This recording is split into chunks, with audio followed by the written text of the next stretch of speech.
शोभन ने कहा, नहीं, वो मेरी मित्र है, मेरी पत्नी ये है कुंतल। शोभन ने मेरी ओर संकेत किया।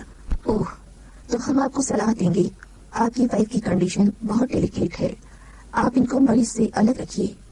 मैंने सुनकर मुंह नीचा कर लिया। शोभन ने फीस देकर दवाओं का पर्चा हाथ में ले लिया। सफर की थकावट मेरे पोट में भरी हुई थी और ऊपर से मीनल की ऐसी दशा देखकर मन खराब हो आया। फिर भी अपने ऊपर नियंत्रण करके मैं मीनल के पास बैठी रही। शोभन दवाई, बर्फ और बहुत सा फल लेकर वापस लौटी। मीनल को सहज होने में बहुत समय लगा। रह रहकर खांसी उभर आती थी। एक बार खून की उल्टी फिर हुई। रात तक खांसी शांत हो जाने के बावजूद बुखार बहुत तेज हो गया था। शोभन बराबर बर्फ के पानी से भीगी हुई पट्टी उसके सिर पर रखते रही। काफी रात गई शोभन को मेरा ध्यान आया। बोले, तुम रात में भी ठीक से नहीं सोई थी और अभी खाना भी नहीं खाया है। ऐसी अवस्था में ऐसा ठीक नहीं है। जाओ हाथ मुंह धो लो और खाना खाकर सो जाओ। रात में डॉक्टर दोबारा आया। मीनल को एक इंजेक्शन और दिया गया और कुछ हिदायतें देकर वो चला गया। मीनल को बीच बीच में तेज बुखार हो जाता था। निरंतर 5 दिन तक यही स्थिति रही। शोभा ने यूनिवर्सिटी को तार देकर अपनी छुट्टी और बढ़वा ली, लेकिन अब मीनल की हालत में काफी सुधार हो आया था। छठे रोज हम दोनों से अधिक प्रसन्न स्वयं डॉक्टर ही था। कितनी ही बार उसने ये कहा कि मीनल की तबीयत उसकी दवा से ठीक हुई। हम लोग स्वयं भी यही मानते थे, लेकिन फिर भी डॉक्टर जैसे आशातीत प्रशंसा सुनना चाहता था। उस दिन शोभा ने कहा, कुंतल, मेरा ख्याल है अब हम लोग इलाहाबाद लौट चलें, क्योंकि मीनल की हालत अब काफी सुधर चली है। मीनल अब सफर कर सकती है। वो इलाहाबाद में रहेगी तो उसका आगे इलाज ज्यादा अच्छा हो सकेगा। डॉक्टर स्वयं भी कह रहा था कि कलकत्ते की जलवायु मीनल के लिए अनुकूल नहीं है। मीनल को वापस इलाहाबाद ले जाने के लिए काफी इंतजाम करना पड़ा। इस बात का डर था कि उसकी हालत रास्ते में बिगड़ न जाए, लेकिन वैसा कुछ हुआ नहीं। सफर में कोई कठिनाई नहीं हुई। मीनल के स्वास्थ्य में किसी भी तरह की गिरावट नजर नहीं आई, बल्कि पीलेपन के बावजूद चेहरे पर थोड़ी सी खुशी ही झलक रही थी। शोभन के आगे पर इलाहाबाद तक अधिकतर वो सोती ही आई। घर तक पहुंचने पर शोभन ने सबसे पहला काम ये किया कि अपने परिवार के पुराने परिचित डॉक्टर को बुला लाई। अरे भाई, किधर है कुंतल जी? घर के अंदर प्रवेश करते ही डॉक्टर साहब ने ऊंची आवाज में कहा। मैं सामने ही मिल गई। भारी बिस्तर को घसीटकर बेडरूम में पहुंचाने की कोशिश कर रही थी। अरे, ये क्या कर रही हैं आप? डॉक्टर साहब ने आश्चर्य भरे स्वर में कहा। इस तरह तो आप सुसाइड कमिट कर लेंगी। ऐसा सामान आप क्यों उठाती हैं? मैंने लज्जित होकर हुड़लाल छोड़ दिया। उन्हें नमस्कार किया। नमस्कार का उत्तर देकर उन्होंने तुरंत कहा, देखिए साहब, इस तरह की गड़बड़ करने पर डॉक्टर क्या भगवान भी कुछ नहीं कर सकता। अच्छा कुंतल जी, अब आप चलिए, मैं चेकअप कर लूँ। इस बीच मैंने देखा शोभन चुपचाप जैसे अवाक से खड़ी हुई मुझे और डॉक्टर साहब को देखे जा रही थी। मैंने कमजोर स्वर में कहा, मैं तो बिल्कुल ठीक हूँ डॉक्टर साहब। शोभन को जैसे सहारा मिला, तेजी से बीच में आकर बोले, डॉक्टर साहब, बात यह है कि वो मीनल हमारे साथ आई है, उसे कुछ तकलीफ है। मीनल? डॉक्टर साहब ने आश्चर्य से पूछा। हाँ डॉक्टर साहब, मेरी बहन है, कलकत्ते से आई है, उसे टीबी है। हे भगवान, डॉक्टर साहब ने आशंकित होकर कहा। ऐसे मौके पर मेरा मतलब है कुंतल जी की ऐसी हालत है और आप घर में टीबी का मरीज ले आए, उसे सेनेटोरियम क्यों नहीं ले गए? शोभन सफाई नहीं दे पाई, किसी तरह बात काट कर बोली, डॉक्टर साहब, आप जरा देख तो लीजिए, मैं जानता हूँ वो आपके ही इलाज से ठीक होगी। डॉक्टर साहब शोभन के पीछे पीछे सीढ़ियों से होकर ऊपर नीले कमरे की ओर चले गए। मैं किसी सीमा तक उपेक्षा से अपमानित वहाँ खड़ी रही और उसके बाद जैसे जिद में आकर डॉक्टर साहब की बात को भूलकर भारी हुड़लाल घसीटकर अंदर ले चली। मीनल के लिए ढेर से फल और दवाइयाँ और शोभन के स्नेह से नीला कमरा भरा भरा रहने लगा। लेकिन वो कमरा जितना ही भरा लग रहा था, उतना ही अधिक मेरा मन खाली था। मैं धीरे धीरे अपने ही संसार से निर्वासित की जा रही थी। बल्कि शोभन ने मुझे सलाह भी दी थी कि मैं जहाँ तक हो सकी सीढ़ियाँ न चढ़ूं। इस सलाह के पीछे जो भी रहा हो, इतना अवश्य है कि मेरे मन में एक विद्रोह उभर आया था। मुझे लगने लगा था कि यह सलाह केवल शुभकामना के लिए नहीं है। ये सलाह जानबूझकर मुझे अपने नीले कमरे से अलग रखने के लिए दी जा रही है। एक बार मन करता था कि उस नीले कमरे में जाना हमेशा के लिए छोड़ दूं। दूसरी बार मन में ये आता था कि मेरा जो अधिकार है उसे मैं पलाख ही अपने हाथ में रख लूं। किसी तरह दीवारों का सहारा लेकर मैं सीढ़ियां चढ़ती और नीले कमरे तक पहुंच जाती। अक्सर मैं देखती थी हल्की चादर ओढ़े हुई मीनल पलंग पर लेटी है और शोभन उसके ऊपर झुकी हुई उससे बातें कर रही है। मुझे देखकर जैसे थोड़ा सा सावधान हो जाते और मुझे सीढ़ियां न चढ़ने की हिदायत देकर फिर बातों में तल्लीन हो जाती। मन बहुत अधिक जलता था। रोई रोई में शोक का कंपन दौड़ जाता था। ये ऊपर आने की हिदायत किसके लिए है आखिर? मेरे लिए या मीनल के लिए? क्यों दी जाती है? ये हिदायत मेरे और शोभन के बीच क्या जंगली लता का पर्दा नहीं खींचती जा रही है? ऐसी ही एक मर्जना की बात उत्पन्न विद्रोह के सहारे मैं एक दिन नीले कमरे तक सीढ़ियां चढ़कर गई। उतनी देर तक तो अपने आप को साधे रही, लेकिन ऊपर पहुंचते पहुंचते चक्कर आ गया। लगा आंखें बंद नहीं करूंगी तो शायद चक्कर खाकर सीढ़ियों पर जा गिरूंगी। कमरे के अंदर बढ़कर अनुमान से हाथ बढ़ाकर मैंने दीवार थाम ली और तब आंखें खोली। दृश्य स्पष्ट नहीं था, ऐसा लगता था हर चीज पानी के अंदर तैर रही हो।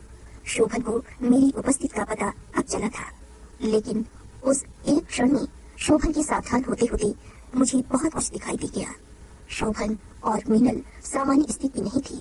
मेरे कंठ से संभवतः एक दबी हुई चीख निकल गई। शोभन उसी स्थिति में पलंग के नीचे उतरी। झपट कर उन्होंने बाहों से मुझे थाम लिया। सिर इस तरह घूम रहा था कि चाह कर भी मैं प्रतिवाद न कर पाई। सहारा देकर वे मुझे पलंग तक ले गए। मेरे शरीर से पसीना छूट रहा था। शोभन जैसे बहुत सदैव होकर बोली, मैंने तुम्हें मना किया था कि तुम सीढ़ियां मत चढ़ो, तबीयत खराब हो जाएगी। मुझे अभी भी चक्कर आए जा रहे थे। खुलकर बरात बंद होती हुई आंखों से मैंने इतना अवश्य देख लिया था कि मीनल एक चादर लपेटे हुए पलंग के दूसरी ओर मुंह के लेटी है। चादर से शरीर का जितना हिस्सा दिख रहा है, उसे लगता है कि वो बिल्कुल निर्वसना है। उसके उस रूप पर कोई प्रतिक्रिया देने योग्य मन स्थित नहीं थी। बेहद चिंता का नाटक करते हुए शोभन ने मेरी गर्दन, बांह और कमर को बार बार छुआ। तुम तो बिल्कुल पसीने से भीग गई हो पुत्र। यातना के उस असह और अजोर रेगिस्तान के बीच उनका वो छोटा सा स्पर्श भी बहुत अच्छा लगा। मैंने शोभन के हाथ को रोकना चाहा, लेकिन मैं अशक्त हो चुकी थी। उन्होंने गर्मी और पसीने का पर्दा खड़ा करके मेरे ऊपर के कपड़े उतार दिए। संभवतः कुछ महीनों का ही अंतराल रहा होगा, लेकिन अपने सीने पर उनका वो स्पर्श जैसे बरसों के बाद महसूस हुआ। पलंग पर मीनल की ओर कुछ आहट हुई। उसने करवट बदली थी। करवट बदलकर संभवतः उसने देखा भी होगा। शोभन ने मुझे कंधों से समेट लिया। उनका शरीर उत्तेजना से कांप रहा था। एक गहरे चुंबन के बाद उन्होंने मेरे कान में कुछ कहा। आधी बेहोशी की अवस्था में मैं सुन नहीं सकी। उन्होंने मेरे दोनों पैर पलंग पर खींच लिए। उनकी दोनों हथेलियां गर्म और तपती हुई मैंने अपने पैरों और कमर पर महसूस की। नहीं शोभन नहीं, मैंने अस्फुट स्वर में कहा। उत्तर में शोभन ने भी कुछ कहा, लेकिन उसी तरह अगलेटे उन्होंने मीनल को अपने निकट खींच लिया। जल्दी में मीनल ने जो चादर लपेटी थी वो कुछ ज्यादा ही उलझ गई। शोभन ने उसे खींचा होगा, ऐसा मैंने महसूस किया, क्योंकि मीनल का दबा हुआ प्रतिवाद सुनाई दिया, लेकिन वही अंतिम प्रतिवाद था। सिर का चकराना अब कुछ कम हो गया था। अपने अनावृत्ति होने का ध्यान उभर आया। मैंने अलग हटना चाहा, लेकिन शोभन ने हटने नहीं दिया। मीनल को उन्होंने इस तरह खींचा कि उसका सिर मेरी गोद में आ गया और उसकी एक बांह मेरे पैरों के दूसरी ओर आकर उलझ गई। ये भी संभव है कि मीनल ने जानबूझकर वो बांह उलझा ली हो। शोभन किसी लोलुप की तरह उस पर छुप गई। मीनल का उधड़ा हुआ शरीर किसी सफेद मछली की तरह फैला हुआ था। उसके संकोच का शीशा गिरकर टूट गया था। शोभन का दूसरा हाथ उसकी छातियों तक पहुंचा और तब एक नई यातना ने मुझे घेर लिया। शोभन के चेहरे पर एक उन्माद उतर आया था। उसकी आंखों में विचित्र नशा चढ़ा हुआ था और ऐसा लग रहा था जैसे उनमें से कोई पशु झांक रहा है। मीनल के पोर को उन्मत्त की तरह चूमते हुए उन्होंने मेरी बांह खींची। प्रतिरोध की एक झंझनाहट मेरी शिराओं में भर गई। वो सोन मछली, वो मीनल कौन थी शोभन की? उस रक्त कमल ने पिछले वर्ष राखी बांधी थी शोभन की कलाई पर। मेरे प्रतिवाद को बीच में काटते हुए शोभन ने बहुत धीमे स्वर में कहा, एकात्म हो जाने दो कुंतल, हम सब आओ एकात्म हो जाए। मैं, मीनल, तुम, हम सब में उस सुख को बहने दो। उनकी आंखों का पशु बाहर आ गया था। अपनी आंख को समेटकर वे मीनल के ऊपर आई। मीनल की उंगलियां मेरी बांह में कसकर चुप गईं और उसने गहरी सिसकी ली। मीनल जैसे उफान भरा हुआ समुद्र बन गई थी और बार बार ऊंची लहरें उठ रही थीं। शोभन ने उसके पक्ष को पसलते हुए सहसा जोर से उसे खींच लिया। मीनल के कंठ से एक दबी हुई चीख निकली। वे दोनों पसीने से नहा गए थे। थोड़ी देर जो के त्यों हाफने के बाद मीनल को जैसे अचानक होश आ गया। वो छटपटाकर अपनी आंख को ढकने के लिए चादर खोजने लगी, लेकिन उस चादर से अब क्या छुप सकता था? सत्य इतना बड़ा था जिसे दुनिया की कोई भी चादर अब छुपा नहीं सकती थी। उस दिन शाम तक दर्द बहुत बढ़ गया। मैं बेचैन हो उठी। बार बार होठ दांतों से दबाकर पेट में उठते हुए शूल को वश में करने की कोशिश करती। मन कर रहा था कि चाहे जो कुछ हो जाए, अब इस दर्द को शोभन के साथ बांटने नहीं चाहूंगी। ये संयोग ही है कि पूजा समाप्त करने के बाद शोभन की माँ जाने क्या खोजती हुई मेरे कमरे में आई। मुझे देखकर बेचकित रह गई। हड़बड़ा कर बोली, अरे मुझे पहले क्यों नहीं बताया तुम तो? अरे शोभन, शोभन। शोभन को आवाज देती हुई वे तेजी से आंगन की ओर भागी। क्षण भर में उन्होंने पूरे घर में शोर मचा डाला। शोभन और मीनल किसी तरह जल्दी जल्दी नीचे आई। माँ उन्हें देखते ही जैसे उन पर बरस पड़ी। अभी तो कैसा पति है शोभन, तुझे इतना भी नहीं पता कि बहू की क्या हालत है? जल्दी कर, बहू को अस्पताल ले चल अभी। शोभन ने आवाज होकर कहा। अरे और फिर क्या, पागल हो गया है? माँ उनके ऊपर फिर चिल्लाई। अस्पताल से मुझे आमतौर पर नफरत थी। अस्पताल की गंध से मुझे चक्कर आने लगते थे। फिर भी मैंने अपने मन को पक्का किया। घर से बाहर आते आते जाने क्यों उस जंगली लतर पर दृष्टि चली गई। लतर अब बहुत बुरी तरह फैल गई थी। जाने क्यों पहली बार मेरे मन में आया कि अब कोई उपाय नहीं है। कितना भी चाहूं ये लतर तो बढ़ेगी और इतनी बढ़ेगी कि समूची भूपैया को ढक लेगी। अस्पताल पहुंचते पहुंचते मेरी हालत और बिगड़ गई। डॉक्टर ने परीक्षा की और चिंतित हो आई। उस समय डॉक्टर ने शोभन और माँ को अलग ले जाकर क्या कहा था मैं सुन नहीं पाई थी। ये बाद में ही मालूम हुआ था कि बच्चे की हृदय गति बहुत अधिक धीमी हो गई थी। मेरा शरीर भी नीला पड़ता जा रहा था। डॉक्टर ने कहा था कि बड़ा ऑपरेशन किए बिना जान को खतरा है। उपाय कुछ था भी नहीं। हल्के से कहीं अंदर की ओर से एक मृत्यु भय उभरा। ऑपरेशन बहुत जरूरी है, ऑपरेशन बहुत गंभीर है, उसके बिना क्या होगा? और अगर ऑपरेशन स्वयं सफल न हुआ तो? मृत्यु भय मेरी आंखों के आगे अंधेरे पर्दे की तरह झिलमिलाने लगा। एक क्षण वो अंधेरा पर्दा फुलबगिया की जंगली लतर का गुच्छा बन जाता था। फिर अगले क्षण मृत्यु भय। क्या वो जंगली लतर अंततः जीत गई?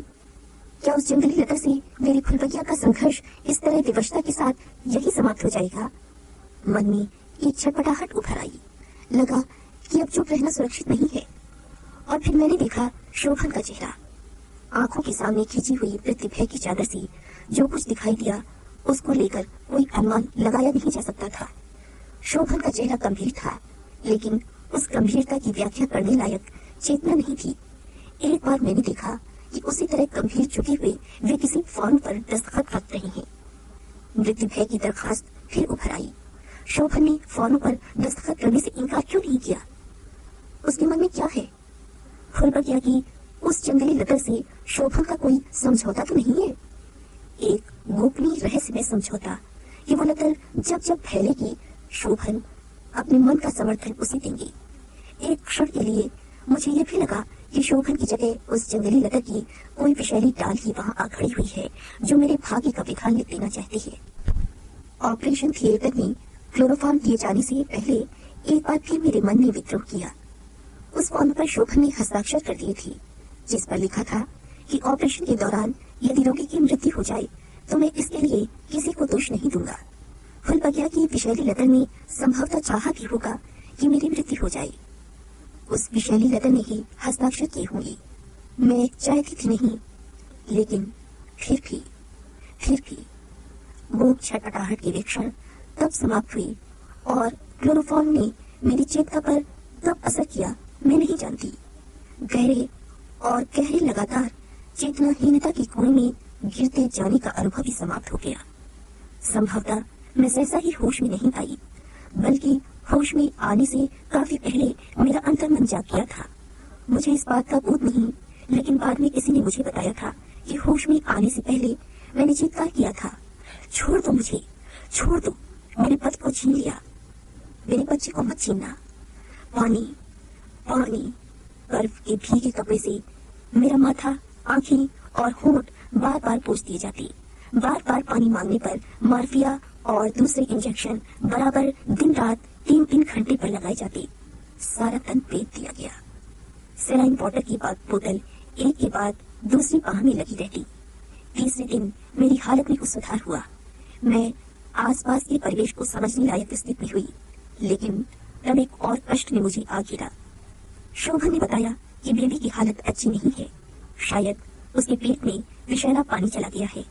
शोभन इस तरह बोल रही थी जैसे उनका स्वर बड़ी दूर से आ रहा हो। मेरे रोए रोए में कड़वाहट भर गई थी। वो जहर बेबी के बजाय मेरे शरीर में क्यों नहीं फैल गया? क्या वो जंगली लतर इस तरह मेरे प्यार को भी समेट लेगी और मेरे प्यार के साथ मेरे अपने वात्सल्य की भी आहुति ले लेगी? नहीं नहीं, मैं चीख उठी थी, मुझे मेरी बच्ची ला दो। बेबी की हालत सचमुच बहुत खराब थी। उसे ऑक्सीजन दिया जा रहा था। चौथे रोज मिशनरी स्कूल के फादर पॉल आए। एक क्षण के लिए उनको देखकर न जाने कैसे मेरे तन मन की व्यथा और जलन शांत हो गई, लेकिन मन की उदासी और बेबसी और अधिक गहरी हो गई। मुझे लगा कि मैं उनकी शांत और शीतल हथेली पर माथा टिकाकर रो दूं कि मेरे साथ एक धोखा हो रहा है, एक गहरा षड्यंत्र। शोभन फादर पॉल के पास नितांत शिष्टता के साथ इस तरह खड़े थे जैसे गुनाहों की एक बहुत बड़ी बस्ती में कोई एकमात्र देवता खड़ा हो। फादर पॉल कुछ भी नहीं जानते थे, उन्हें कुछ भी पता नहीं था। मुझे सांत्वना देने के बाद वे शोभन को सांत्वना देने में लग गए थे और शोभन का चेहरा इस तरह कृत्रिम करुणा से भर गया था जैसे वे सचमुच ही बहुत अधिक दुखी हूँ। यद्यपि वो सब कुछ झूठ था। मैं जीत कर कहना चाहती थी, यह सरासर झूठ है। शोभन अंदर दुखी नहीं बल्कि सुखी है और अगर मैं और मेरी बच्ची न बचे तो वे मन में बहुत खुश होंगे। लेकिन वो सब कुछ चाह कर भी कर्ण से बाहर नहीं आया। जैसे उसी जंगली लतर ने बलात् मेरे कर्ण को घोंट दिया।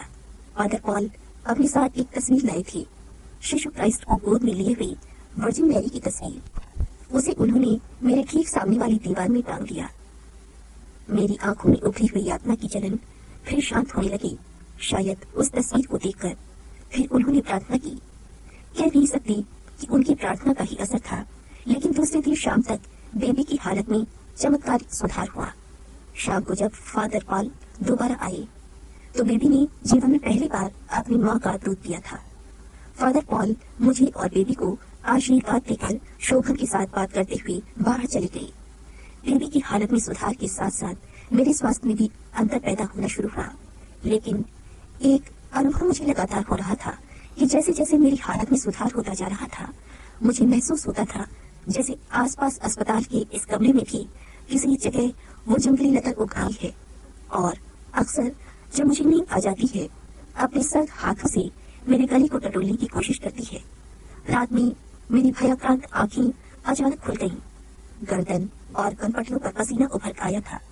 खुले दरवाजे के सामने पलंग था जिस पर मसहरी लगी हुई थी। मसहरी के अंदर मैंने देखा शोभन अकेले नहीं है, वहाँ मीनल भी थी। क्षोभ की जलन फिर उभर आई और पेट में जहाँ टाके लगे हुए थे तीखा दर्द उभर आया।